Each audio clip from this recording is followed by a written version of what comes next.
ಬಳ್ಳಾರಿಯಲ್ಲಿ ರಾಜಕೀಯ ಘರ್ಷಣೆಯಲ್ಲಿ ಮೃತಪಟ್ಟ ರಾಜಶೇಖರ್ ರೆಡ್ಡಿ ಕುಟುಂಬಕ್ಕೆ ಬಳ್ಳಾರಿ ಜಿಲ್ಲಾ ಉಸ್ತುವಾರಿ ಸಚಿವ ಜಮೀರ್ ಅಹಮದ್ ಖಾನ್ 25 ಲಕ್ಷ ರೂಪಾಯಿ ಪರಿಹಾರವನ್ನ ನೀಡಿದ್ರು.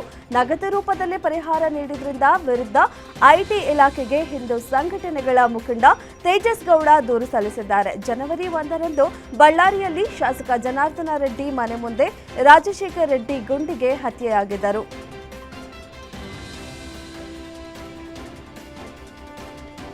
ರಾಮನಗರ ಕ್ಷೇತ್ರದ ಕಾಂಗ್ರೆಸ್ ಶಾಸಕ ಇಕ್ಬಾಲ್ ಹುಸೇನ್ ಕಳೆದ ತಿಂಗಳು ಡಿಸಿಎಂ ಡಿಕೆಶಿ ಜನವರಿ 6 ಅಥವಾ 9ರಂದು ರಾಜ್ಯದ ಸಿಎಂ ಆಗ್ತಾರೆ ಎಂದು ಭವಿಷ್ಯ ನುಡಿದಿದ್ರು. ಇದೀಗ ಮತ್ತೆ ಜನವರಿ 9ರವರೆಗೆ ಕಾದು ನೋಡೋಣ ಎಂದು ಡಿಕೆ ಪರ ಬ್ಯಾಟ್ ಬೀಸಿದ್ದಾರೆ. ಇನ್ನು ನನ್ನದು 2 ಡೇಟ್ ನೀಡಿದ್ದೆ, ಒಂದು ಜನವರಿ 6, ಇನ್ನೊಂದು ಜನವರಿ 9. ಈಗ ಜನವರಿ 6 ಮುಗಿದಿದೆ, ಇನ್ನು ಜನವರಿ 9ನೇ ತಾರೀಕು ಬಾಕಿ ಇದೆ. ಹೈಕಮಾಂಡ್ ಈ ಬಗ್ಗೆ ತೀರ್ಮಾನ ಮಾಡುತ್ತೆ ಎಂದಿದ್ದಾರೆ.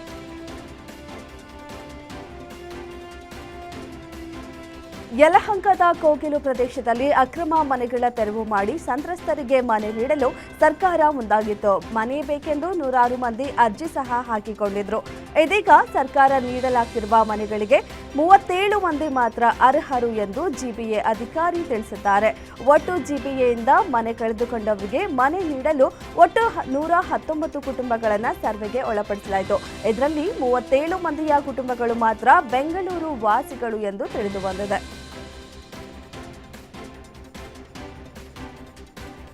ಸರ್ಕಾರ ಕರ್ನಾಟಕ ಪೊಲೀಸ್ ಇಲಾಖೆಗೆ ಮೇಜರ್ ಸರ್ಜರಿ ಮಾಡಿದೆ. 53 ಪೊಲೀಸ್ ಇನ್ಸ್ಪೆಕ್ಟರ್ ಅಧಿಕಾರಿಗಳ ವರ್ಗಾವಣೆ ಮಾಡಿ ಆದೇಶಿಸಿದೆ.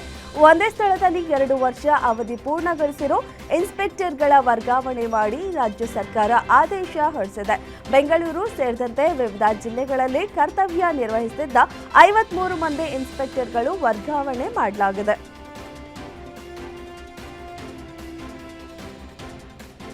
ಸೌಜನ್ಯ ಅತ್ಯಾಚಾರ ಮತ್ತು ಕೊಲೆ ಕೇಸ್ ಸಂಬಂಧಪಟ್ಟಂತೆ ಮರು ತನಿಖೆ ನಡೆಸುವಂತೆ ಕೋರಿ ಸೌಜನ್ಯ ತಾಯಿ ಕುಸುಮಾವತಿ ಸುಪ್ರೀಂ ಕೋರ್ಟ್ ಮೆಟ್ಟಿಲೇರಿದ್ದಾರೆ. ಈ ಅರ್ಜಿ ವಿಚಾರಣೆಯನ್ನ ಮಾರ್ಚ್ 23ಕ್ಕೆ ಮುಂದೂಡಿದೆ. ಸೌಜನ್ಯ ಕೇಸ್ನಲ್ಲಿ ಆರೋಪಿಯಾಗಿದ್ದ ಸಂತೋಷ್ ರಾವ್ ಅವರನ್ನ ಸೆಷನ್ಸ್ ನ್ಯಾಯಾಲಯ ಹಾಗೂ ಸಿಬಿಐ ನ್ಯಾಯಾಲಯಗಳು ಆರೋಪದಿಂದ ಖುಲಾಸೆ ಮಾಡಿದ್ರು. ಇದನ್ನ ಪ್ರಶ್ನೆ ಮಾಡಿ ಸೌಜನ್ಯ ತಾಯಿ ಸುಪ್ರೀಂ ಕೋರ್ಟ್ ಮೆಟ್ಟಿಲೇರಿದ್ದಾರೆ.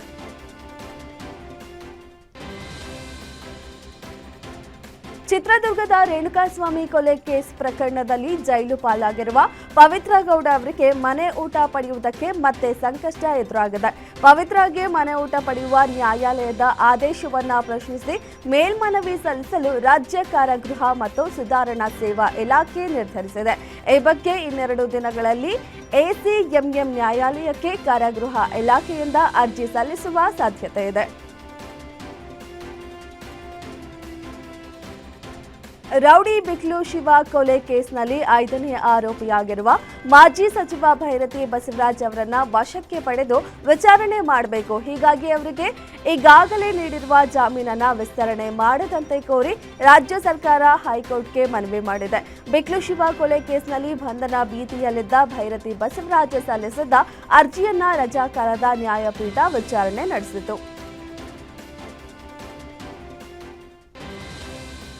ಸುದೀರ್ಘ ಅವಧಿಯಲ್ಲಿ ಕರ್ನಾಟಕದ ಸಿಎಂ ಆಗುವುದರ ಮೂಲಕ ದೇವರಾಜ್ ಅರಸರ ದಾಖಲೆಯನ್ನ ಮುರಿದ ಹಿರಿಮೆ ಸಿದ್ದರಾಮಯ್ಯ ಅವರದ್ದು. 4.5 ದಶಕಗಳ ಬಳಿಕ ಇಂಥದ್ದೊಂದು ಸಾಧನೆಯನ್ನ ಸಿದ್ದರಾಮಯ್ಯ ಮಾಡಿದ್ದಾರೆ. ಈ ಹಿನ್ನೆಲೆ ಮೈಸೂರಿನಲ್ಲಿ ಸಂಭ್ರಮ ಮನೆ ಮಾಡಿದೆ. ಈ ಹಿಂದೆ ದೇವರಾಜ್ ಅರಸು 7 ವರ್ಷ 239 ದಿನ ಆಳ್ವಿಕೆ ಪೂರೈಸಿದ್ರು. ಇದೀಗ ದೇವರಾಜ್ ಅರಸು ಅವರ ದಾಖಲೆಯನ್ನ ಸಿಎಂ ಸಿದ್ದರಾಮಯ್ಯ ರೆಕಾರ್ಡ್ ಬ್ರೇಕ್ ಮಾಡಿದ್ದಾರೆ. ಈ ಹಿನ್ನೆಲೆ ಮೈಸೂರಿನ ಸಿದ್ದರಾಮನ ಹುಂಡಿಯಲ್ಲಿ ಹಬ್ಬದ ವಾತಾವರಣವೇ ಸೃಷ್ಟಿಯಾಗಿದೆ. ಸಿಎಂ ಸಿದ್ದರಾಮಯ್ಯನವರ ಬೃಹತ್ ಕಟೌಟ್ ಹಾಕಿ ಪಟಾಕಿ ಸಿಡಿಸಿ ಸಿದ್ದು ಅಭಿಮಾನಿಗಳು ಸಂಭ್ರಮಿಸಿದ್ರು.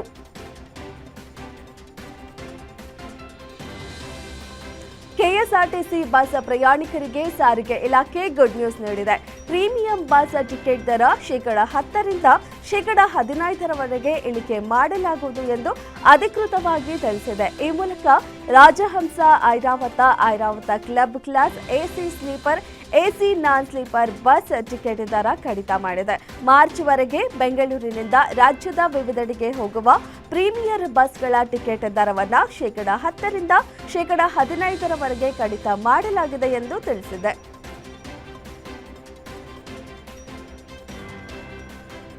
ಕಲುಷಿತ ನೀರು, ಮಾಲಿನ್ಯ ಸೇರಿದಂತೆ ಯಾವುದೇ ಪ್ರಕೃತಿ ವಿಕೋಪದಂತಹ ದೂರುಗಳಿದ್ದಲ್ಲಿ ಸಾರ್ವಜನಿಕರು ಕಂಟ್ರೋಲ್ ರೂಮ್ ನಂಬರ್ಗೆ ದೂರು ನೀಡುವಂತೆ ತುಮಕೂರು ಜಿಲ್ಲಾಧಿಕಾರಿ ತಿಳಿಸಿದ್ದಾರೆ. ಕಂಟ್ರೋಲ್ ರೂಮ್ ಮೊಬೈಲ್ ಸಂಖ್ಯೆ 7309755519 ಆಗಿದೆ.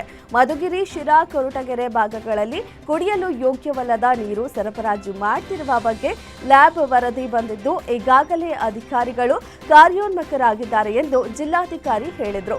ಸಾಂಕ್ರಾಮಿಕ ರೋಗಗಳು ಹರಡಬಹುದಾದ ವಿದ್ಯಾರ್ಥಿ ನಿಲಯಗಳ ನೀರು ಸರಬರಾಜು, ಜಾತ್ರೆ, ಹಬ್ಬಗಳ ಬಗ್ಗೆ ಹೆಚ್ಚಿನ ನಿಗಾ ವಹಿಸಬೇಕೆಂದು ಅಧಿಕಾರಿಗಳಿಗೆ ತಿಳಿಸಿದರು.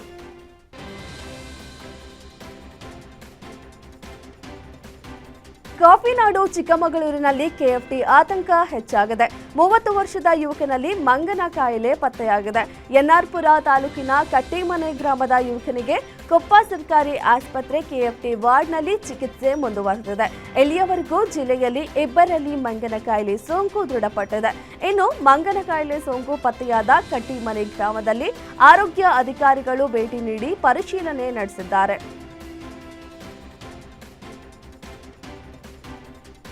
ಷೇರು ಮಾರುಕಟ್ಟೆಯಲ್ಲಿ ಹಣ ಹೂಡಿಕೆ ಮಾಡಿದ್ರೆ %200ರಷ್ಟು ಲಾಭಾಂಶ ನೀಡುವುದಾಗಿ ನಂಬಿಸಿ ವ್ಯಕ್ತಿಯೊಬ್ಬರಿಗೆ 33.81 ಲಕ್ಷ ವಂಚಿಸಲಾಗಿದೆ.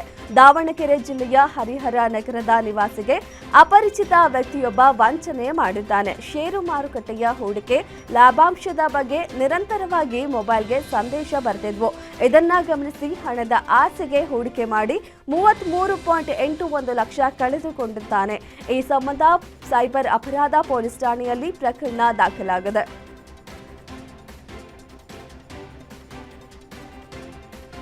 ಚಿಕ್ಕಬಳ್ಳಾಪುರದಲ್ಲಿನ ನವದಂಪತಿ ಮೇಲಿನ ಹಲ್ಲೆ ಪ್ರಕರಣಕ್ಕೆ ಬಿಗ್ ಟ್ವಿಸ್ಟ್ ಸಿಕ್ಕಿದೆ. ಮದುವೆಯಾದ ಒಂದೇ ದಿನಕ್ಕೆ ಪ್ರಿಯಕರನ ಮುಖವಾಡ ಕಳಚಿ ಬಿದ್ದಿದೆ. ಪೋಷಕರ ವಿರೋಧದ ನಡುವೆಯೂ ಕೀರ್ತನಾ ಎಂಬ ಯುವತಿ ಸಂದೀಪ್ನನ್ನ ವಿವಾಹವಾಗಿದ್ಲು. ಆದರೆ ಒಂದೇ ದಿನಕ್ಕೆ ಪ್ರಿಯಕರ ಸಂದೀಪ 4-5 ಯುವತಿಯರೊಂದಿಗೆ ಸಂಬಂಧ ಹೊಂದಿದ್ದಾನೆ ಎಂಬ ಮಾಹಿತಿ ಬಯಲಾಗಿದೆ. ಈ ಸಂಬಂಧ ಮಹಿಳಾ ಠಾಣೆಯಲ್ಲಿ ಸಂದೀಪ್ ವಿರುದ್ಧ ಕೇಸ್ ದಾಖಲಾಗಿದೆ. ಮಾರುಕಟ್ಟೆಯಲ್ಲಿ ಕೊತ್ತಂಬರಿ ಸೊಪ್ಪಿನ ದರ ತೀವ್ರ ಕುಸಿತ ಕಂಡಿದೆ. ಇದರಿಂದಾಗಿ ಮಂಡ್ಯ ಭಾಗದ ರೈತರು ತೀವ್ರ ಸಂಕಷ್ಟಕ್ಕೆ ಸಿಲುಕಿದ್ದಾರೆ.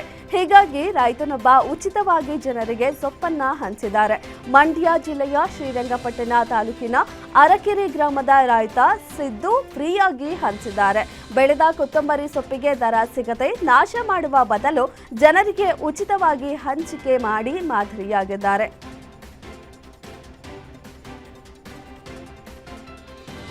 ಕಲಬುರಗಿಯಲ್ಲಿ ವಿದ್ಯಾರ್ಥಿನಿಗೆ ಲೈಂಗಿಕ ಕಿರುಕುಳ ನೀಡಿದ ಆರೋಪದ ಮೇಲೆ ಉಪನ್ಯಾಸಕನನ್ನ ಬಂಧಿಸಲಾಗಿದೆ. ಅಫಜಲಾಪುರ ಪಟ್ಟಣದ ಸರ್ಕಾರಿ ಕಾಲೇಜಿನ ಅರ್ಥಶಾಸ್ತ್ರ ಉಪನ್ಯಾಸಕನಾಗಿರುವ ರಾಜ್ಕುಮಾರ್ ಬಂಧಿತ ಉಪನ್ಯಾಸಕ. ವಿದ್ಯಾರ್ಥಿಗೆ ಲೈಂಗಿಕ ಕಿರುಕುಳ ನೀಡಿರುವ ಆರೋಪ ಕೇಳಿಬಂದಿದೆ.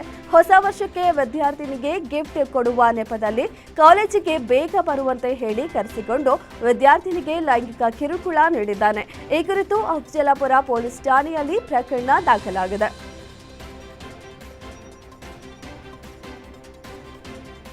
ಧಾರವಾಡದಲ್ಲಿ ಆಕಸ್ಮಿಕ ಬೆಂಕಿಗೆ 3 ಅಂಗಡಿಗಳು ಸುಟ್ಟು ಭಸ್ಮವಾಗಿದೆ. ನಗರದ ಮಾಳಮಡ್ಡಿ ಬಡಾವಣೆಯಲ್ಲಿ ಈ ಅಗ್ನಿ ಆಹುತ ಸಂಭವಿಸಿದೆ. ಶಾರ್ಟ್ ಸರ್ಕ್ಯೂಟ್ನಿಂದಾಗಿ ಅಂಗಡಿಗೆ ಬೆಂಕಿ ಹೊತ್ತಿಕೊಂಡಿದ್ದು 3 ಅಂಗಡಿಗಳು ಬೆಂಕಿಯ ಕೆನ್ನಾಲಿಗೆಗೆ ಸುಟ್ಟು ಭಸ್ಮವಾಗಿವೆ. ತಕ್ಷಣ ದುರಂತಕ್ಕೆ ಸ್ಥಳಕ್ಕಾಗಮಿಸಿದ ಅಗ್ನಿಶಾಮಕ ದಳದ ಸಿಬ್ಬಂದಿ ಬೆಂಕಿ ನಂದಿಸುವಲ್ಲಿ ಯಶಸ್ವಿಯಾದರು.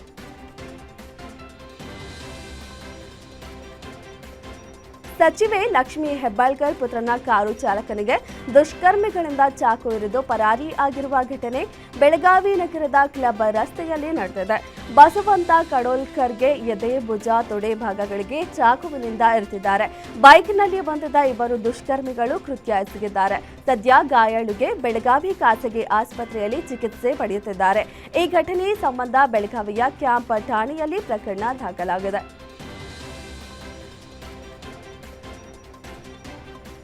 ಅನೈತಿಕ ಸಂಬಂಧ ಹಿನ್ನೆಲೆ ಪತ್ನಿಯನ್ನ ಕತ್ತು ಹಿಸುಕಿ ಭೀಕರವಾಗಿ ಕೊಲೆ ಮಾಡಿರುವ ಘಟನೆ ನೆಲಮಂಗಲದ ಹುಣಸೆಗಟ್ಟೆ ಪಾಳ್ಯದಲ್ಲಿ ನಡೆದಿದೆ. ಕನಕಪುರ ಮೂಲದ ಅರ್ಚನಾ ಮೃತ ದುರ್ದೈವಿ. ಅನೈತಿಕ ಸಂಬಂಧ ಹಿನ್ನೆಲೆ ಇಬ್ಬರ ನಡುವೆ ಪದೇ ಪದೇ ಗಲಾಟೆಯಾಗ್ತಿತ್ತು. ನಿನ್ನೆ ರಾತ್ರಿ ಗಲಾಟೆ ವಿಕೋಪಕ್ಕೆ ತಿರುಗಿದ ಹಿನ್ನೆಲೆ ಗಂಡನೇ ಗತು ಹಿಸುಕಿ ಕೊಲೆ ಮಾಡಿದ್ದಾನೆ. ನಂತರ ಆತ್ಮಹತ್ಯೆ ಕತೆ ಕಟ್ಟಿದ್ದ ಪಾಪಿ ಪತಿ ಆನಂದ್. ಈ ಸಂಬಂಧ ನೆಲಮಂಗಲ ಪೊಲೀಸ್ ಠಾಣೆಯಲ್ಲಿ ಪ್ರಕರಣ ದಾಖಲಾಗಿದೆ.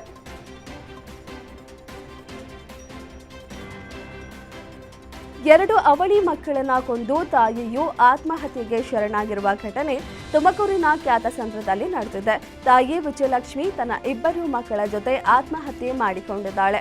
ನಮ್ಮ ಸಾವಿಗೆ ನಾವೇ ಕಾರಣ, ನನ್ನ ಗಂಡನನ್ನ ಚೆನ್ನಾಗಿ ನೋಡ್ಕೊಳ್ಳಿ, ಜೀವನದಲ್ಲಿ ಜಿಗುಪ್ಸೆ ಅಂತ ಡೆತ್ ನೋಟ್ ಬರೆದು ಸೂಸೈಡ್ ಮಾಡಿಕೊಂಡಿದ್ದಾರೆ. ಘಟನಾ ಸ್ಥಳಕ್ಕೆ ತುಮಕೂರು ಎಸ್ಪಿ ಅಶೋಕ್ ಕೆವಿ ಭೇಟಿ ನೀಡಿ ಪರಿಶೀಲನೆ ನಡೆಸಿದ್ರು.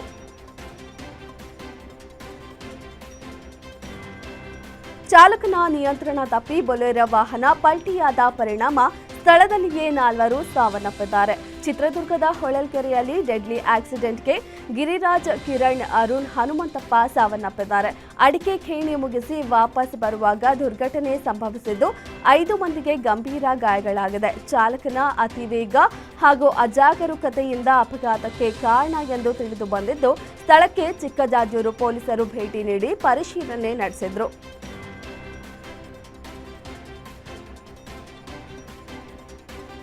ಯಾದಗಿರಿ ಜಿಲ್ಲಾ ಕ್ರೀಡಾಂಗಣದಲ್ಲಿ ಆಯೋಜಿಸಿದ್ದ ಡಿನ್ನರ್ ಪಾರ್ಟಿಯಲ್ಲಿ ಸರ್ಕಾರಿ ನೌಕರರಿಂದ ಗಲಾಟೆ ನಡೆದಿತ್ತು. ಈ ಬಗ್ಗೆ ಗ್ಯಾರಂಟಿ ನ್ಯೂಸ್ ಸುದ್ದಿ ಪ್ರಸಾರ ಬೆನ್ನಲ್ಲೇ ಎಚ್ಚೆತ್ತ ಯಾದಗಿರಿ ಡಿಸಿ ತನಿಖೆಗೆ ಒಂದು ತಂಡ ನೇಮಿಸಿ ಆದೇಶ ಹೊರಡಿಸಿದ್ದಾರೆ.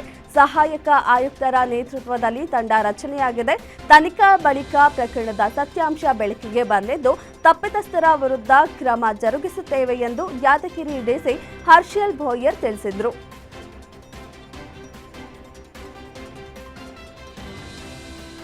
ರಾಜ್ಯದಲ್ಲಿ ಮುಂದಿನ 4 ದಿನ ಮಳೆ ಮತ್ತು ಚಳಿ ಮುನ್ಸೂಚನೆಯನ್ನ ಹವಾಮಾನ ಇಲಾಖೆ ನೀಡಿದೆ. ಬೆಂಗಳೂರಿನಲ್ಲಿ ಮುಂದಿನ 3 ದಿನಗಳ ಕಾಲ ವಿಪರೀತ ಚಳಿ ಇರಲಿದ್ದು, 2 ದಿನ ಮೋಡ ಮುಸುಕಿದ ವಾತಾವರಣ ಇರಲಿದೆ ಎಂದು ಹವಾಮಾನ ಇಲಾಖೆ ತಿಳಿಸಿದೆ. ಜನವರಿ 9 ಮತ್ತು 10ರಂದು ಬೆಂಗಳೂರಿನಲ್ಲಿ ಮಳೆ ಬೀಳುವ ಮುನ್ಸೂಚನೆ ಇದೆ. ಇನ್ನು ಉತ್ತರ ಕರ್ನಾಟಕದಲ್ಲಿ 5 ದಿನ ಚಳಿ ಹೆಚ್ಚಳವಾಗಲಿದೆ. ಕರಾವಳಿ, ದಕ್ಷಿಣ ಒಳನಾಡಲ್ಲೂ ಚಳಿ ಮುಂದುವರಿಯಲಿದೆ ಎಂದು ತಿಳಿಸಿದೆ.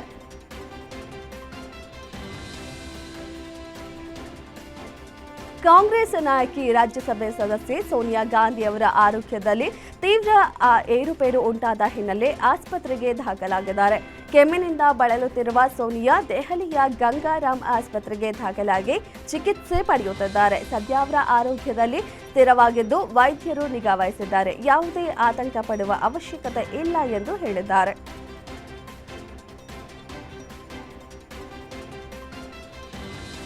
ಹಸಿರು ಹೈಡ್ರೋಜನ್ ಮತ್ತು ಶುದ್ಧ ಇಂಧನ ಉತ್ತೇಜಿಸುವ ಸರ್ಕಾರದ ಬದ್ಧತೆಗೆ ಪ್ರತೀಕ ಎಂಬಂತೆ ನವೀಕರಿಸಬಹುದಾದ ಇಂಧನ ಸಚಿವ ಪ್ರಹ್ಲಾದ್ ಜೋಶಿ ಹಾಗೂ ಕೇಂದ್ರ ರಸ್ತೆ ಸಾರಿಗೆ ಮತ್ತು ಹೆದ್ದಾರಿ ಸಚಿವ ನಿತಿನ್ ಗಡ್ಕರಿ ಟೊಯೋಟಾ ಮಿರಾಜ್ ಇಂಧನ ಕೋಶ ವಿದ್ಯುತ್ ವಾಹನದಲ್ಲಿ ಪ್ರಯಾಣಿಸಿ ಗಮನ ಸೆಳೆದರು. ಸಚಿವ ಪ್ರಹ್ಲಾದ್ ಜೋಶಿ ಅವರು ದೆಹಲಿಯ ಭಾರತ್ ಮಂಟಪದಿಂದ ನಿತಿನ್ ಗಡ್ಕರಿ ಅವರ ನಿವಾಸಕ್ಕೆ ಮಿರೈ ಹಸಿರು ಇಂಧನ ಚಾಲಿತ ಕಾರನ್ನ ಸ್ವತಃ ಚಾಲನೆ ಮಾಡಿದ್ರು. ಭಾರತವು ಸಿಂಧೂ ನದಿಯ ಉಪನದಿಯಾದ ಚಿನಾಬ್ ನದಿಯ 4 ಹೈಡ್ರೋ ಪವರ್ ಪ್ರಾಜೆಕ್ಟ್ಗಳ ಕಾಮಗಾರಿ ವೇಗಕ್ಕೆ ಪಡೆದುಕೊಂಡಿದೆ. 4 ಯೋಜನೆಗಳನ್ನು ಕಾಲಮಿತಿಯಲ್ಲಿ ಮುಗಿಸಿ ಕಾರ್ಯರೂಪಕ್ಕೆ ತರಲು ಅಧಿಕಾರಿಗಳಿಗೆ ಸರ್ಕಾರ ಸೂಚನೆ ಕೊಟ್ಟಿದೆ. ಕೇಂದ್ರವು ಚೆನಾಬ್ ನದಿ ವ್ಯವಸ್ಥೆಯಲ್ಲಿ 4 ಪ್ರಮುಖ ಜಲವಿದ್ಯುತ್ ಯೋಜನೆಗಳನ್ನು ತ್ವರಿತಗೊಳಿಸಲು ಸೂಚನೆ ನೀಡಿದೆ. ಮಾರ್ಚ್ 2028ರ ಒಳಗೆ ಕ್ವಾರ್ ಯೋಜನೆಯನ್ನು ಪೂರ್ಣಗೊಳಿಸಲು ಮತ್ತು ಸೂಕ್ಷ್ಮ ರಾಟ್ಲೆ ಅಣೆಕಟ್ಟಿನ ನಿರ್ಮಾಣವನ್ನು ವೇಗಗೊಳಿಸಲು ಅಧಿಕಾರಿಗಳಿಗೆ ಸೂಚನೆ ನೀಡಲಾಗಿದೆ.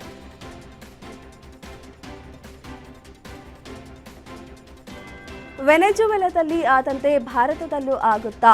ಅಮೆರಿಕ ಅಧ್ಯಕ್ಷ ಡೊನಾಲ್ಡ್ ಟ್ರಂಪ್ ಪ್ರಧಾನಿ ನರೇಂದ್ರ ಮೋದಿ ಅವರನ್ನ ಅಪಹರಿಸುತ್ತಾರೆ ಎಂಬ ಹೇಳಿಕೆ ಇದೀಗ ವಿವಾದ ಸೃಷ್ಟಿಸಿದೆ. ಮಹಾರಾಷ್ಟ್ರದ ಮಾಜಿ ಸಿಎಂ ಪೃಥ್ವಿರಾಜ್ ಚೌಹಾಣ್ ಪ್ರಶ್ನೆ ಮಾಡಿದ್ದಾರೆ. ಭಾರತದ ಮೇಲೆ ಅಮೆರಿಕದ ದುಬಾರಿ ತೆರಿಗೆಯಿಂದ ನಾವು ಭಾರೀ ಆದಾಯವನ್ನ ಕಳೆದುಕೊಳ್ಳಲಿದ್ದೇವೆ. ವೆನೆಜುವೆಲಾಕ್ಕೆ ಆದ ರೀತಿ ಭಾರತಕ್ಕೂ ಆಗಲಿದೆಯಾ ಎಂದು ಪ್ರಶ್ನೆ ಮಾಡಿದರು. ಇದಕ್ಕೆ ಬಿಜೆಪಿ ನಾಯಕರು ಕಿಡಿಕಾರಿದ್ದಾರೆ.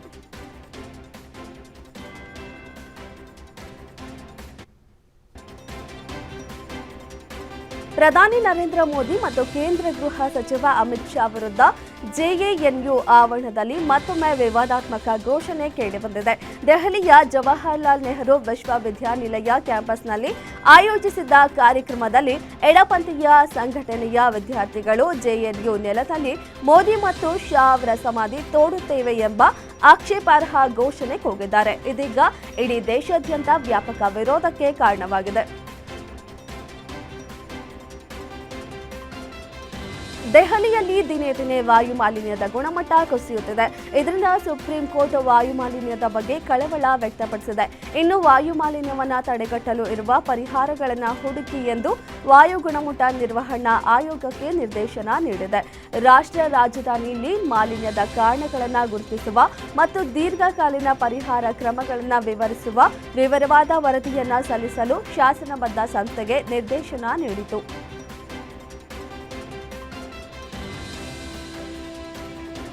ಪಶ್ಚಿಮ ಬಂಗಾಳದಲ್ಲಿ ನಡೆಯುತ್ತಿರುವ ಮತದಾರರ ಪಟ್ಟಿಯ ವಿಶೇಷ ತೀವ್ರ ಪರಿಷ್ಕರಣೆಗೆ ಅಖಿಲ ಭಾರತ ತೃಣಮೂಲ ಕಾಂಗ್ರೆಸ್ ವಿರೋಧ ವ್ಯಕ್ತಪಡಿಸಿದೆ. ಈ ಬಗ್ಗೆ ಭಾರತೀಯ ಚುನಾವಣಾ ಆಯೋಗದ ವಿರುದ್ಧ ಸುಪ್ರೀಂ ಕೋರ್ಟ್ಗೆ ಅರ್ಜಿ ಸಲ್ಲಿಸಿದೆ. ಟಿಎಂಸಿ ರಾಜ್ಯಸಭಾ ಸಂಸದ ಡೆರೆಕ್ ಬ್ರೇನ್ ಸುಪ್ರೀಂಗೆ ಅರ್ಜಿ ಸಲ್ಲಿಸಿದ್ದಾರೆ.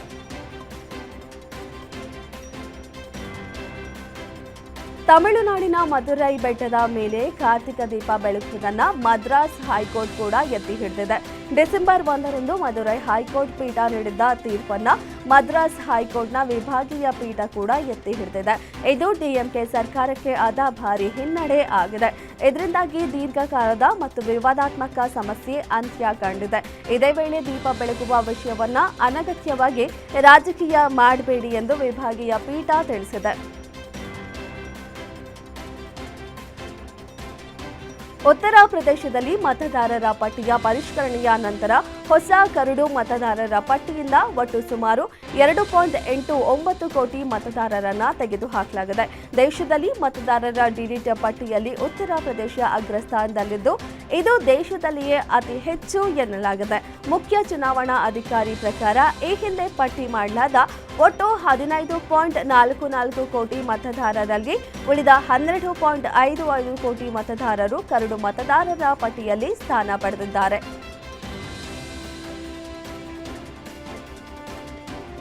ಕರೂರ್ ಕಾಲ್ತುಳಿತ ಪ್ರಕರಣ ಸಂಬಂಧ ವಿಚಾರಣೆಗೆ ಹಾಜರಾಗುವಂತೆ ನಟ ವಿಜಯ್ಗೆ ಸಿಬಿಐ ಸಮನ್ಸ್ ಜಾರಿ ಮಾಡಿದೆ. ಸೆಪ್ಟೆಂಬರ್ 27ರಂದು ಕರೂರಿನಲ್ಲಿ ಟಿವಿಕೆ ಮುಖ್ಯಸ್ಥ ವಿಜಯ್ ಭಾಗವಹಿಸಿದ್ದ ರ್ಯಾಲಿಯಲ್ಲಿ ಕಾಲ್ತುಳಿತ ಸಂಭವಿಸಿ 41 ಮಂದಿ ಮೃತಪಟ್ಟಿದ್ರು. ಈ ಸಂಬಂಧ ಎಸ್ಐಟಿ ತನಿಖೆ ವಿರುದ್ಧ ಸುಪ್ರೀಂ ಕೋರ್ಟ್ ಮೊರೆ ಹೋಗಿದ್ದ ಟಿವಿಕೆ ಸ್ವತಂತ್ರ ತನಿಖೆ ನಡೆಸಬೇಕೆಂದು ಆಗ್ರಹಿಸಿತ್ತು. ಹೀಗಾಗಿ ಈ ಕೇಸನ್ನು ಸುಪ್ರೀಂ ಕೋರ್ಟ್ ಸಿಬಿಐಗೆ ಹಸ್ತಾಂತರಿಸಿತ್ತು.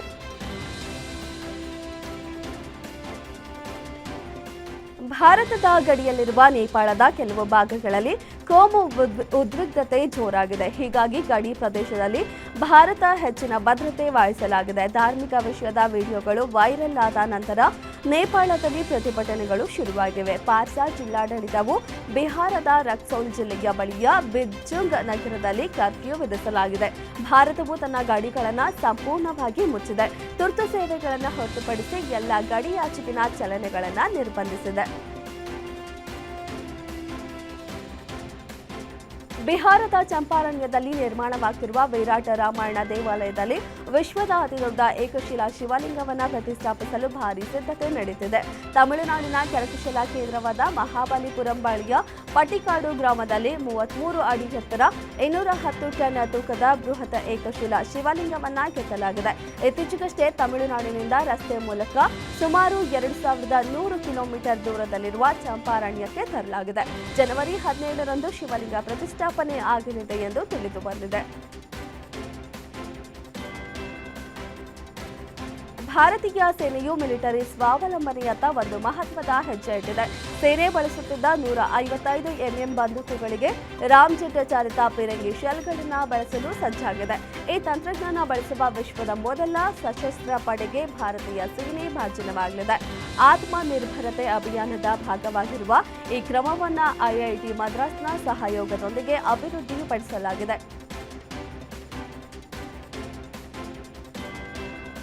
ವೇಗವಾಗಿ ಚಲಿಸುತ್ತಿದ್ದ ಕಾರೊಂದು ಚಾಲಕನ ನಿಯಂತ್ರಣ ತಪ್ಪಿ ಉರುಳಿ ಬಿದ್ದಿರುವ ಘಟನೆ ಹರಿಯಾಣದ ನೂಹ್ ಸಮೀಪದ ದೆಹಲಿ ಮುಂಬೈ ಎಕ್ಸ್‌ಪ್ರೆಸ್ ವೇನಲ್ಲಿ ನಡೆದಿದೆ.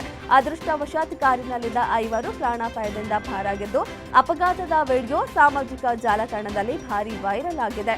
ಅತ್ಯಂತ ವೇಗವಾಗಿ ಬಂದ ಕಾರು ಚಾಲಕನ ನಿಯಂತ್ರಣ ತಪ್ಪಿ ಹೆದ್ದಾರಿಯಿಂದ ಪಕ್ಕಕ್ಕೆ ಜಾರಿದ್ದು, ಇದರಿಂದಾಗಿ ದೊಡ್ಡ ಪ್ರಮಾಣದ ಧೂಳು ಎದ್ದಿರುವುದು ವಿಡಿಯೋದಲ್ಲಿ ಕಾಣಿಸಿದೆ.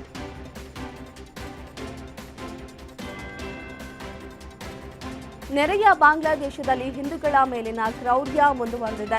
ಕಳ್ಳತನ ಆರೋಪದ ಮೇಲೆ ಯುವಕನ ಮೇಲೆ ಹಲ್ಲೆಗೆ ಮುಂದಾಗಿತ್ತು.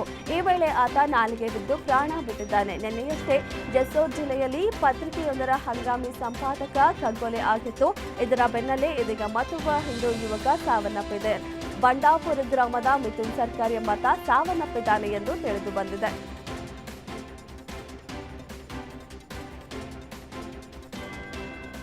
ಕಳೆದ ವಾರದಿಂದ ದೇಶದಲ್ಲಿ ಚಿನ್ನದ ದರ ನಾಗಾಲೋಟದಲ್ಲಿ ಮುನ್ನುಗ್ಗಿದೆ.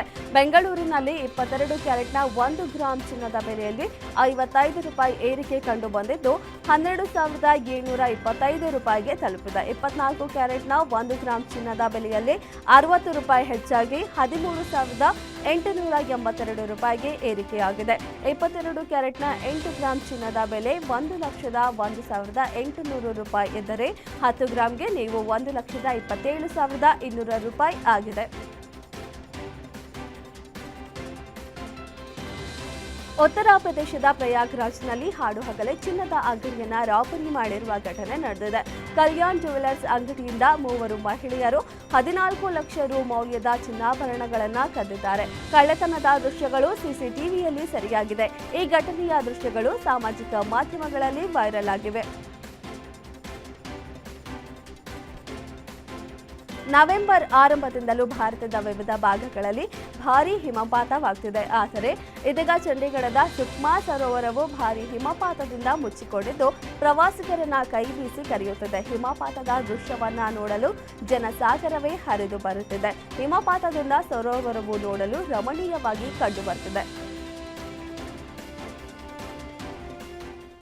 ದೆಹಲಿಯ ಮೆಟ್ರೋ ಸಿಬ್ಬಂದಿ ವಸತಿ ಗೃಹದಲ್ಲಿ ಭಾರೀ ಅಗ್ನಿ ಅವಘಡ ಸಂಭವಿಸಿ ಬಾಲಕಿ ಸೇರಿ 3 ಸಜೀವ ದಹನವಾಗಿರುವ ಘಟನೆ ನಡೆದಿದೆ. ದೆಹಲಿಯ ಆದರ್ಶ ನಗರದಲ್ಲಿರುವ ವಸತಿ ಗೃಹದಲ್ಲಿ ನಡೆದಿದ್ದು, ಮನೆಯಲ್ಲಿದ್ದ ಪತಿ, ಪತ್ನಿ ಮತ್ತು ಬಾಲಕಿ ದುರಂತವಾಗಿ ಸಾವನ್ನಪ್ಪಿದ್ದಾರೆ. 3 ಮೃತದೇಹಗಳನ್ನು ಸೂತ್ರೀಕರಿಸಲಾಗಿದೆ. ಮೃತರನ್ನ ಅಜಯ್, ನೀಲಂ ಮತ್ತು ಜಾಹ್ನವಿ ಎಂದು ಗುರುತಿಸಲಾಗಿದೆ. ಅಕ್ರಮ ಹಣ ವರ್ಗಾವಣೆ ಆರೋಪದ ಬಳಿಕ ಇದೀಗ ನಟಿ ಶಿಲ್ಪಾ ಶೆಟ್ಟಿಗೆ ಮತ್ತೊಂದು ಸಂಕಷ್ಟ ಎದುರಾಗಿದೆ. ಬಿಟ್ಕಾಯಿನ್ ಹಗರಣಕ್ಕೆ ಸಂಬಂಧಿಸಿ ಶಿಲ್ಪಾ ಶೆಟ್ಟಿ ಪತಿ ರಾಜ್ ಕುಂದ್ರಾ ಅವರಿಗೆ ಮುಂಬೈ ವಿಶೇಷ ನ್ಯಾಯಾಲಯ ಸಮನ್ಸ್ ಜಾರಿ ಮಾಡಿದೆ. ಜಾರಿ ನಿರ್ದೇಶನಾಲಯವು ಕಳೆದ ಸೆಪ್ಟೆಂಬರ್ನಲ್ಲಿ ಹಣ ವರ್ಗಾವಣೆ ತಡೆ ಕಾಯ್ದೆ ಅಡಿಯಲ್ಲಿ ಪ್ರಕರಣ ದಾಖಲಿಸಿದ್ದು, ಇದರ ವಿಚಾರಣೆಗಾಗಿ ನ್ಯಾಯಾಲಯ ಇದೀಗ ಸಮನ್ಸ್ ಜಾರಿ ಮಾಡಿದೆ. ಇಡಿ ದಾಖಲಿಸಿರುವ ಆರೋಪ ಪಟ್ಟಿಯಲ್ಲಿ ರಾಜ್ ಕುಂದ್ರಾ ಮತ್ತು ದುಬೈ ಮೂಲದ ಉದ್ಯಮಿ ರಾಜೇಶ್ ಸತೀಜಾ ಅವರನ್ನ ಆರೋಪಿಗಳಾಗಿ ಹೆಸರಿಸಲಾಗಿದೆ. ಇಬ್ಬರಿಗೂ ಜನವರಿ 19ರಂದು ನ್ಯಾಯಾಲಯದ ಮುಂದೆ ಹಾಜರಾಗಲು ಸೂಚಿಸಲಾಗಿದೆ. ದಳಪತಿ ವಿಜಯ್ ಅವರ ಕೊನೆಯ ಸಿನಿಮಾ ಎನ್ನಲಾದ ಜನನಾಯಕನ್ ಬಿಡುಗಡೆಗೂ ಮುನ್ನವೇ ಬಾಕ್ಸ್ ಆಫೀಸ್ನಲ್ಲಿ ಸುನಾಮಿ ಎಬ್ಬಿಸಿದೆ. ಚಿತ್ರಕ್ಕೆ ಸೆನ್ಸರ್ ಅಡೆತಡೆಗಳು ಎದುರಾಗಿದ್ರೂ ಅಭಿಮಾನಿಗಳ ಕ್ರೇಜ್ ಮಾತ್ರ ಕಿಂಚಿತ್ತೂ ತಗ್ಗಿಲ್ಲ. ಬಿಡುಗಡೆಗೆ 3 ದಿನ ಬಾಕಿ ಇರುವಾಗಲೇ ಜಗತ್ತಿನಾದ್ಯಂತ 50 ಕೋಟಿ ರೂಪಾಯಿ ಮುಂಗಡ ಹಣವನ್ನು ಸಿನಿಮಾ ಬಾಚಿಕೊಂಡಿದೆ. ಮಕ್ಕಳಲ್ಲಿ ಬೊಜ್ಜು ಸಮಸ್ಯೆ ಹೆಚ್ಚಾಗುತ್ತಿರುವ ಕಾರಣ ಇಂಗ್ಲೆಂಡ್ನಲ್ಲಿ ಜಂಕ್ ಫುಡ್ಗಳ ಜಾಹೀರಾತಿಗೆ ಕಡಿವಾಣ ಹಾಕಲಾಗಿದೆ. ಜನವರಿ 5ರಿಂದ ಟಿವಿ ಮತ್ತು ಆನ್ಲೈನ್ನಲ್ಲಿ ಜಾಹೀರಾತಿಗೆ ತಡೆಯೊಡ್ಡಲಾಗಿದೆ. ಹೆಚ್ಚಿನ ಕೊಬ್ಬಿನಾಂಶ, ಸಕ್ಕರೆ ಮತ್ತು ಲವಣಾಂಶ ಹೆಚ್ಚಿರುವ ಆಹಾರ ಮತ್ತು ಸಾಫ್ಟ್ ಡ್ರಿಂಕ್ಸ್ ಜಾಹೀರಾತುಗಳನ್ನು ನಿಷೇಧಿಸಲಾಗಿದೆ. ಸಾಫ್ಟ್ ಡ್ರಿಂಕ್ಸ್, ಚಾಕೊಲೇಟ್, ಸಿಹಿ ತಿನಿಸುಗಳು ಸೇರಿ ಬೊಜ್ಜಿನ ಸಮಸ್ಯೆಗೆ ಕಾರಣವಾಗುವ ಎಲ್ಲ ಆಹಾರ ಪದಾರ್ಥಗಳ ಜಾಹೀರಾತುಗಳಿಗೆ ನಿಷೇಧ ವಿಧಿಸಲಾಗಿದೆ. ಕರ್ನಾಟಕ ತಂಡದ ದೇವದತ್ತ ಪಡಿಕ್ಕಲ್ ಪ್ರಸ್ತುತ ನಡೆಯುತ್ತಿರುವ 2025-26ರ ಸಾಲಿನ ವಿಜಯ್ ಹಜಾರೆ ಟ್ರೋಫಿ ಟೂರ್ನಿಯಲ್ಲಿ ಭರ್ಜರಿ ಫಾರ್ಮ್ನಲ್ಲಿದ್ದಾರೆ. ಟೂರ್ನಿಯಲ್ಲಿ ಆಡಿದ 6 ಪಂದ್ಯಗಳಲ್ಲಿ 4 ಶತಕಗಳ ಮೂಲಕ ರನ್ ಹೊಳೆ ಹರಿಸಿದ್ದಾರೆ. ರಾಜಸ್ಥಾನ ವಿರುದ್ಧ ನಡೆದ ಪಂದ್ಯದಲ್ಲಿ ದೇವದತ್ತ ಪಡಿಕ್ಕಲ್ ಮತ್ತೆ 91 ರನ್ ಗಳಿಸಿ ಮಿಂಚಿದ್ರು. ಮಯಾಂಕ್ ಅಗರ್ವಾಲ್ ಶತಕ ಹಾಗೂ ದೇವದತ್ ಪಡಿಕ್ಕಲ್ ಅರ್ಧ ಶತಕಗಳ ನೆರವಿನಿಂದ ಕರ್ನಾಟಕ ತಂಡ ರಾಜಸ್ಥಾನ್ ವಿರುದ್ಧ 150 ರನ್ಗಳ ಭರ್ಜರಿ ಗೆಲುವು ಪಡೆದಿದೆ. ಆ ಮೂಲಕ 2025-26ರ ಸಾಲಿನ ವಿಜಯ್ ಹಜಾರೆ ಟ್ರೋಫಿ ಟೂರ್ನಿಯಲ್ಲಿ ಸತತ 6ನೇ ಜಯ ದಾಖಲಿಸಿತು. ಎ ಗುಂಪಿನ ಪಾಯಿಂಟ್ಸ್ ಟೇಬಲ್ನಲ್ಲಿ ಕರ್ನಾಟಕ ಅಗ್ರಸ್ಥಾನವನ್ನು ಅಲಂಕರಿಸಿದೆ.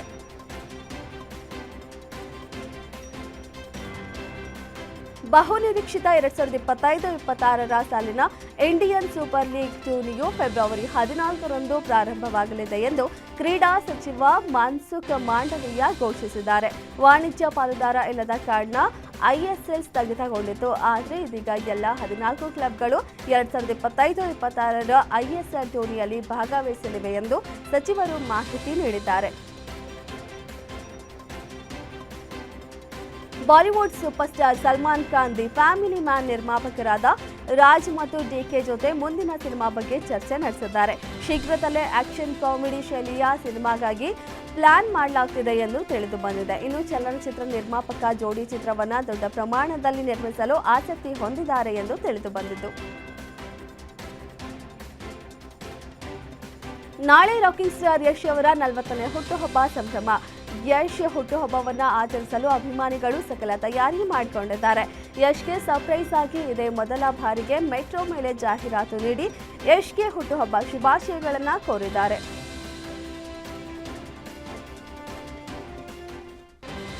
ವಿಶ್ವದ ಅತ್ಯುನ್ನತ ಸಿನಿಮಾ ಪ್ರಶಸ್ತಿ ಎಂದೇ ಪರಿಗಣಿಸಲಾಗುವ ಆಸ್ಕರ್ನಲ್ಲಿ ಈ ಬಾರಿ ಭಾರತದ ಹೋಮ್ ಬೌಂಡ್ ಚಿತ್ರ ಸದ್ದು ಮಾಡುತ್ತಿದೆ. ಭಾರತದಿಂದ ಅಧಿಕೃತವಾಗಿ ಆಸ್ಕರ್ ಅಖಾಡಕ್ಕೆ ಪ್ರವೇಶಿಸಿರುವ ಈ ಸಿನಿಮಾ ಈಗ ನಾಮಿನೇಷನ್ ಹಂತದ ಶಾರ್ಟ್ ಲಿಸ್ಟ್ನಲ್ಲಿ ಸ್ಥಾನ ಪಡೆದುಕೊಂಡಿದೆ.